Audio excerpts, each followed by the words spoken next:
रत्नागिरी दक्षिणचा लांजा, राजापूर, संगमेश्वर, रत्नागिरी या 4 कार्यालयाचा कारभार वन विभागाचा ह्याच कार्यालयातनं वनक्षेत्र अधिकाऱ्यालयातनं केला जातो आणि त्या माध्यमातून बिबट्याचं रेस्क्यू ऑपरेशन असेल, बिबट्या फासकीत कुठे अडकला असेल किंवा कोणत्याही जंगलतोड कोणी केली असेल, विनापरवाना वृक्षतोड केली असेल, ह्या सगळ्याचा प्रकरणाचा निपटारा असेल, काय कायदेशीर कारवाई असेल तर ह्याच वनक्षेत्र परिक्षेत्र वन अधिकारी या कार्यालयात केला जातो। ह्या कार्यालयातनं एकंदरीत मिळालेल्या आकडेप्रमाणे गेल्या 19 महिन्यामध्ये साधारणपणे रत्नागिरी, लांजा, राजापूर, संगमेश्वर या 4 तालुक्याचा कारभार ह्या कार्यालयातून चालतो। जवळजवळ 23 बिबट्यांचा मृत्यू झाला, पण त्याच्यामध्ये काही विहिरीत पडून गेले, काही फासकीत अडकून पडले आणि अशा कारणाने 23 बिबट्यांचा मृत्यू जवळपास गेल्या 19 महिन्यात झाला।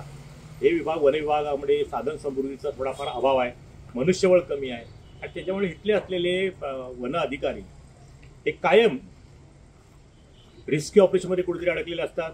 बिबट्याचा वावर असेल किंवा इतर कुठे ब्लॅक पॅन्थर मिळाला असेल, दिसला असेल, लोकांचे फोन आले असतील, ह्या सगळ्या घडामोडीमध्ये ह्या सगळ्या शोधमोहीमध्ये हे अधिकारी कायम व्यस्त असतात। त्यामुळे बऱ्याच वेळा या कार्यालयामध्ये असलेले अधिकारी सहसा या कार्यालयामध्ये न बसता थेट फील्डवरतीच काम करतात। पण बिबट्यांचं वाढतं प्रमाण, बिबट्यांची वाढती संख्या, मनुष्यवस्तीमध्ये बिबट्यांचं होणारं आक्रमण किंवा शिरकाव या सगळ्या गोष्टींचा कुठेतरी निपटारा करण्याच्या दृष्टीने हे अधिकारी कायमस्वरूपी फील्डवरतीच असतात असं सांगितलं जातं।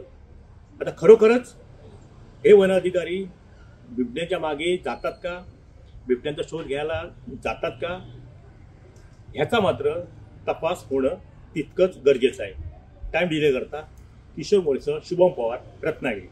टाइम्स डिजिटलला लाईक करा, शेअर करा, सबस्क्राईब करा आणि बेल आयकॉन दाबायला विसरू नका। Times digital.